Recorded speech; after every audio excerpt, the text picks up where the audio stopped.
नमस्कार मंडळी, मी ना सोयाबीनपासून ना छान असे कटलेट केलेले आहेत. तर ते कसे केले ना ते तुमच्याशी शेअर करते.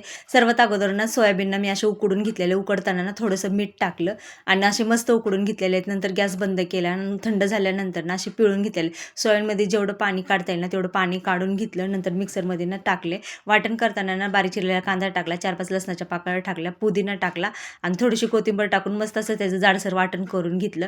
नंतर मिरचीचा ठेचा टाकला, थोडंसं आलं किसलं आणि अर्ध्या लिंबाचा रस घेतला. चवीनुसार मीठ टाकलं, हळद टाकलं, धना पावडर, लाल तिखट आणि गरम मसाला टाकायचा आणि 2 चमचे ना मी बेसन पीठ टाकलेलं आहे. बेसन पीठ टाकल्याने ह्या सोयाबीनच्या कटलेटला ना खूप भारी चव लागते म्हणून मी बेसन पीठ टाकलेलं आहे. मस्त छान असं पीठ मळून घेतलेलं आहे. नंतर जसे कटलेट असते ना त्याप्रमाणे असा आकार दिलेला आहे. एकीकडे पॅन ठेवला, पॅनवर तेल टाकलं आणि जसे आपण शालो फ्राय करतात ना त्याप्रमाणे करून घेतलेलं आहे आणि मस्त अशी आलटी-पलटी करून ना लालसर कलर येईपर्यंत ना असे मस्त शालो फ्राय करून घ्यायचे आणि सोयाबीनचे कटलेट ना खूप छान झाले होते. एकच नंबर झाले होते. तुम्ही नक्की करून बघा.